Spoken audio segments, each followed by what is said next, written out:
They call me Mary. Folks round here know me as the woman behind the bar at the Copper Lantern. Been here longer than most of the men who come in to drink their regrets dry. You learn a lot about life when you're pouring whiskey for cowards, dreamers, and thieves. And you learn that everyone's got a story. Some they'll spill with laughter, some they'll spill with tears. But the one I'm about to tell you, that one still keeps me awake at night.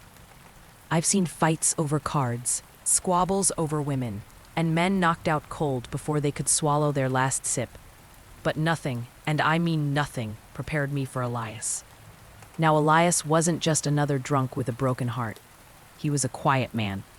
The kind who sat at the end of the bar, hat tipped low, glass in hand, whiskey straight. Never talked much, never smiled. But I could feel the weight on him, the kind of silence that presses against your ribs, makes you shiver, though the fire's still burning. He wasn't always like that. No, years back, Elias used to come in here with his wife, Clara, a sweet girl with kind eyes, and their boy Samuel. Lord, I can still hear Samuel's laugh echoing through the lantern, the way Elias would pick him up and spin him around before they headed home. He was a family man, solid, trustworthy. But something changed. Something broke. The first night he came back alone, he didn't order food, didn't even say hello. Just sat, stared at the wood grain of my counter and drank. I asked where Clara and the boy were. He didn't answer, just muttered under his breath. Justice ain't meant for men like me. That chilled me, more than the December wind sneaking under the door. See, a bartender learns not to push. You pour, you listen, you keep their secrets. But there was something in Elias's voice that night, like the sound a rope makes before it snaps. And then he asked me, quiet, so quiet I almost missed it. Mary, you believe a man can build his own justice? I didn't know what to say. Still don't. But I knew from that moment, Elias wasn't just drinking to forget. He was drinking to plan. And I swear to you, a storm he brought into Brackenford changed this town forever. You want to know what happened to Elias? Well, I'll tell you the way I saw it. Because in a town like Brackenford, the truth comes in whispers, in glances, in the silence between sips. It started about 4 winters back. Elias had just landed a good job, surveying the new railway routes out past the canyon. Folks respected him. He was quiet, sure, but steady as stone. Clara and little Samuel would come in sometimes, sit by the fire while he finished his shift with the engineers. They were happy. That's the only word for it. A family stitched together by love, not luck. But Brackenford was changing. When the rail companies rolled in, so did the men who fed on them. Speculators, gamblers, and men like Victor Harrow. Victor was the kind who wore wealth like a weapon, always dressed in fine coats, boots polished to a shine, gold chain hanging heavy from his vest.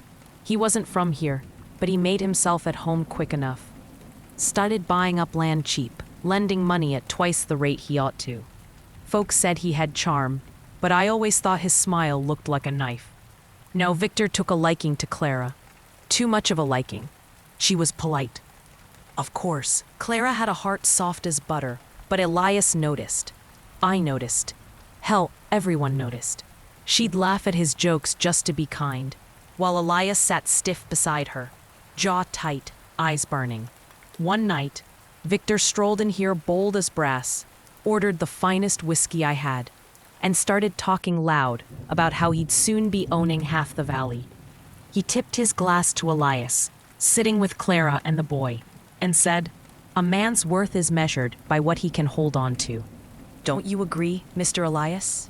I'll never forget the look on Elias's face. He didn't answer, just set down his drink, took Clara by the hand, and walked out with the boy. But from that night on, something shifted. A month later, Clara and Samuel stopped coming in altogether. Elias came in alone, drank harder, darker. Rumors started, whispers that Victor had ruined Elias's contracts, blacklisted him with the railmen. Others said Clara had been seen in Victor's carriage, though Lord knows what truth there was in that. What I do know is this. One evening, Elias stumbled into the lantern, half mad with grief. He sat at the bar, slammed his fist against the wood, and hissed, "He took everything, Mary, everything." I wanted to ask what he meant, but the look in his eyes, good God, I'd seen grief before, but this was something sharper, like a man cut open and left to bleed. From then on, Elias became a shadow of himself. He stopped working, stopped speaking to most folks, just came in night after night, nursing whiskey, scribbling on scraps of paper, maps maybe, or lists. And when Victor passed through town, oh, I saw it, clear as day, Elias's whole body would tense, like a wolf catching the scent of the hunter that scarred him. People told Elias to move on. That's what folks always say when they're too scared to face the rot in their own town. But Elias didn't move on. He carried it, heavy as a coffin, right up to the bar where I poured his drinks. And little by little, I realized this wasn't a man drowning in sorrow. This was a man sharpening it into something else. Revenge. I suppose you're wondering what exactly Victor did. Truth is, I didn't know all at once. No one did. In a place like Brackenford, the truth comes to you piece by piece. Like broken glass, you pick it up and you cut yourself without even meaning to. It was a rainy night when Elias finally gave me more than silence. He'd had more whiskey than usual, and when the last of the card players stumbled out, it was just me and him, the fire burning low. I was wiping down the counter when he spoke, his voice cracked but steady. He ruined me, Mary, not by chance, not by accident, by design. I set the cloth down, leaned on the bar. What do you mean? He stared into his glass. The rail contract.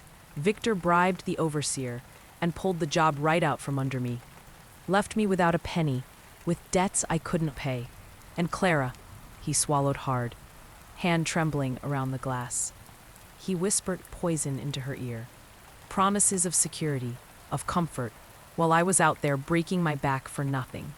I came home one night, and they were gone. My Clara, my boy, gone. I felt the room spin with his words. I wanted to tell him it couldn't be true, that Clara loved him, that no woman with eyes that kind would betray a man like Elias. But I saw the way his jaw clenched, the way his shoulders sagged, under a weight no whiskey could lift. The silence stretched so long I thought he'd broken. Then he leaned forward, eyes burning in the lamplight. Do you know what justice is, Mary?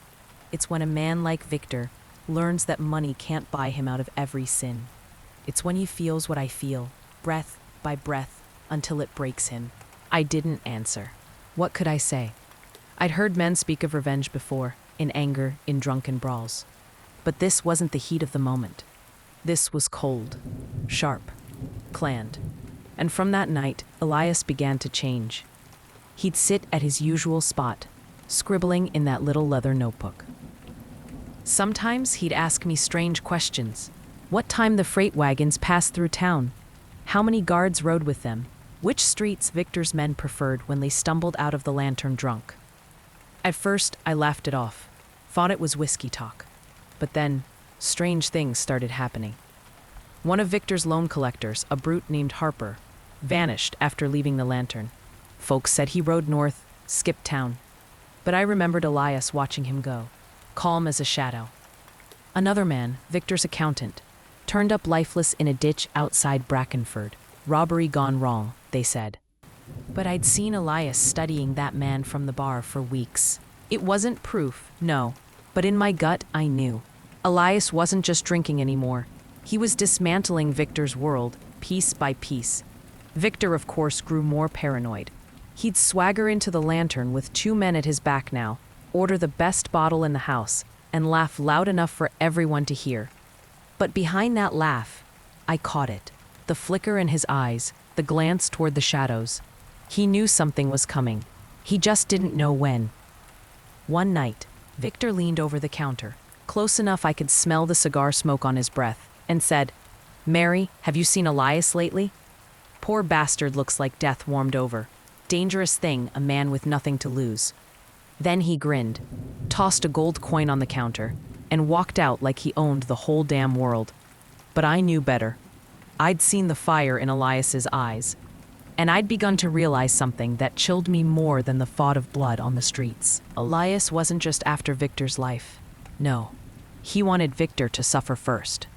He wanted to hollow him out, strip away every ounce of power, every scrap of pride, and he was patient enough to do it. That was the night I stopped seeing Elias as just a broken man. He was something else now, something carved out of grief and sharpened by rage. And the scariest part? I couldn't decide if I pitied him or admired him. You ever watched a storm crawl across the horizon? Starts with a flicker of lightning, far off, just a whisper of thunder. Folks don't notice at first. They go on with their lives, laughing, drinking, pretending the sky ain't changing color. But me? I could see it in Elias. He was that storm, rolling closer each night. And everyone in Brackenford was too blind or too scared to admit it. The bar became his headquarters. He didn't say it outright, but I knew. That leather notebook of his filled faster with every drink. He'd sketch things, maps of streets, the layout of Victor's warehouses, notes about shipments. He'd watch people the way a hawk watches rabbits. And he listened. Lord, did he listen. Every careless word spilled over whiskey in the lantern seemed to make its way into his plans. At first, I told myself he was just stewing, planning in his head but never moving. But then I started noticing the men who came to see him. Rough sorts, miners with calloused hands, ex-soldiers with scars that told their own stories. They'd sit in the corner with Elias, voices low, eyes darting. When they left, Elias would stay behind, staring into his glass like he was seeing something none of us could. And then the accidents began. One of Victor's storage barns went up in flames. Mysterious lantern spill, they said. No proof, but I saw Elias walk in that night with ash smudged on his sleeve. Another time, one of Victor's wagons got hijacked on the North Road. Cargo stolen clean. Folks whispered about bandits, but I knew better. The lantern became the place people came to gossip about Victor's misfortunes. I'd just keep polishing the counter, pretending not to notice Elias's faint smile. But the thing that struck me most wasn't what he did to Victor's empire. It was what he did to himself. Elias was changing. He moved with purpose now, every step measured. He wasn't drowning in whiskey anymore. He was sipping it, steady as a man in control. His shoulders squared, his eyes burned sharper. He wasn't broken. He was becoming something harder. And I was caught in the middle. You see, a bartender ain't supposed to choose sides. We pour for saints and sinners alike. But every time Elias leaned over and asked, "What time does Victor usually ride out?" Or, "How many men guard the back door of the lantern when Harrow's inside?" Every time, I answered, "Small things, harmless things," or so I told myself. But deep down, I knew I was helping him build his rope, strand by strand. One night, I tried to stop myself. I told him, "Elias, you keep on like this, you're gonna bury yourself right along with him." He just looked at me, calm, almost gentle. "Mary, I've been buried since the day they left. This ain't about me living. It's about him learning." I'll never forget that. The way he said learning was like it was a kind of punishment worse than death. Meanwhile, Victor was unraveling. He still strutted around, laughing too loudly, flashing his gold teeth, but the cracks were showing. He started sending twice as many men with him into town, kept his back to the wall, eyes flicking to the shadows. And when he drank, it wasn't to celebrate anymore. It was to numb the fear. One evening, Victor stormed into the lantern, slammed a pistol on the counter and shouted, "You all think you can take from me? You think some ghost in rags can touch Victor Harrow? He'll choke on the dirt before I let that happen." His men cheered, but it sounded hollow. Everyone could smell it, the fear in him. And Elias? He was there, sitting in his usual spot. Didn't move, didn't blink, just raised his glass, slow and steady, like a man toasting to a grave. My heart hammered so loud, I thought the whole saloon could hear it. After Victor left, Elias leaned across the bar, voice low. He's close, Mary. Closer than he knows. I wanted to ask what he meant, but something in his eyes froze the words in my throat. It was like looking into a well and realizing it has no bottom. And from that night on, I stopped trying to save Elias. I knew it was too late. He wasn't on a path anymore. He was the path. And there was only one way it ended. The storm had finally reached town. And I was the only one who knew just how strong it was going to break. I'll never forget that night. Not till the day I die. The lantern was quieter than usual, heavy with the kind of silence that makes you whisper without meaning to. Outside, thunder crawled across the sky, rain pelting the windows and sheets. Most folks stayed home. They could feel it, same as I could. The storm wasn't just in the clouds. Elias came in first, hat pulled low, coat dripping wet, notebook tucked under his arm. He didn't look at me when he sat down at his usual spot. Just tapped his finger twice on the counter. Whiskey, straight, his ritual. I poured without a word. His hands didn't shake this time. His eyes, steady, like a man who'd already made peace with himself. An hour later, Victor Harrow arrived, and with him, half the room turned to stone. He pushed through the door like he owned the place, gold buttons shining, boots spotless despite the mud outside. 2 men followed, pistols at their belts, eyes sweeping the room. Victor's laughter came first, loud, forced. Well, if it ain't the whole of Brackenford too scared to drink without me. He slapped the counter with his gloves, leaned in close. Mary, darling, pour me your best. Make it 2 bottles. Tonight we celebrate. I didn't ask what for. Men like Victor always find reasons to toast themselves. I just poured, hands steady, even though my heart was pounding. And then he saw Elias. The smile faltered, just for a second, but I caught it. Victor's eyes narrowed, lips curling into something between a sneer and a smirk. He strode over, boots striking the floor like hammer blows, and stopped right beside him. Elias, didn't think you'd crawl out of your hole tonight. What's it been? 4 years since Clara left you. Tragic, really. A man loses his family, his work, his pride. Can't be much left worth living for. The whole bar went silent. Even the storm outside seemed to hold its breath. Elias turned his head, slow, deliberate. For the first time in years, I heard his voice ring clear. You're right, Victor. Ain't much left worth living for, but there's plenty worth dying for. I swear the hairs on my arms stood straight. Victor laughed, but it was brittle. He glanced at his men, then back at Elias. You threatening me in my own saloon? Elias set his glass down with a soft click. Not a threat, a promise. And in that moment, I realized Elias hadn't just come for a fight. He'd set the stage. Because right then, the door opened, and 3 men slipped inside. Miners, rough-faced, the same ones I'd seen whispering with Elias in the corner weeks back. They didn't look at me, didn't look at anyone, just fanned out, silent as wolves circling prey. Victor's men stiffened, hands twitching near their pistols. I felt my throat go dry. Victor straightened, tried to sneer. You think you scare me, Elias? You're nothing. You've always been nothing.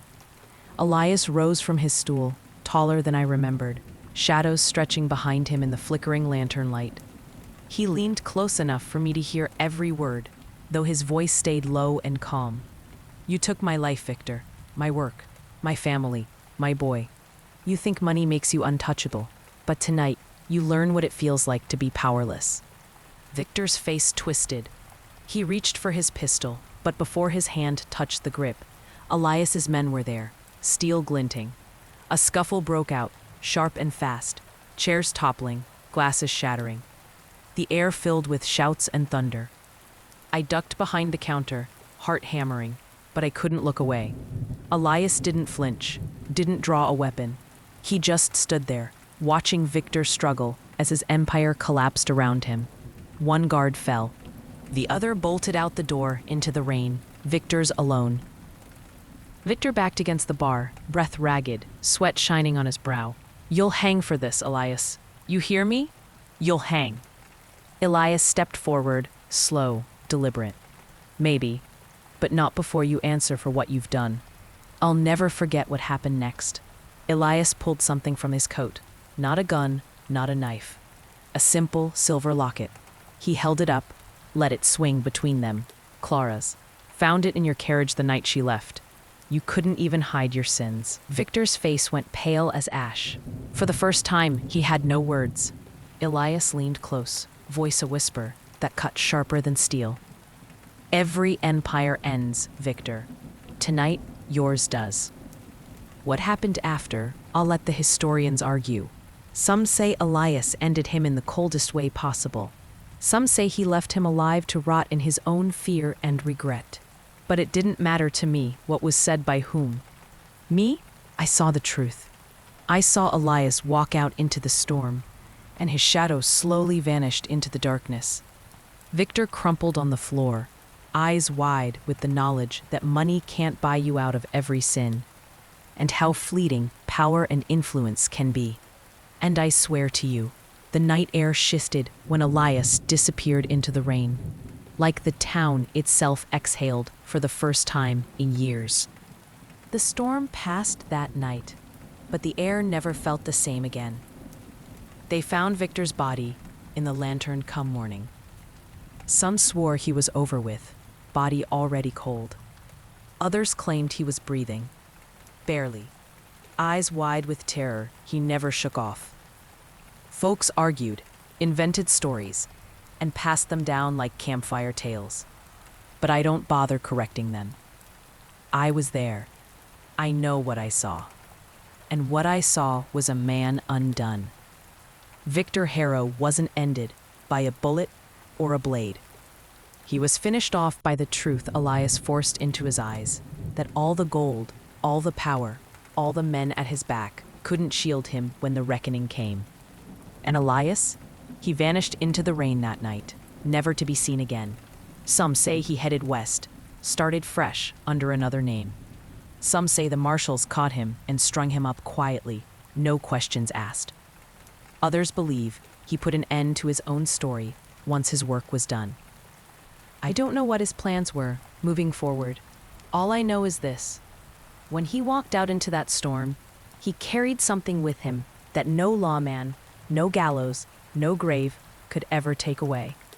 He carried justice, his own kind of it anyway. For weeks after, the lantern was never empty. Folks came in droves, whispering about Elias, about Victor. Some spoke with fear, some with awe. Men who once bowed to Victor raised their glasses to Elias's name, though never too loud, never too sure.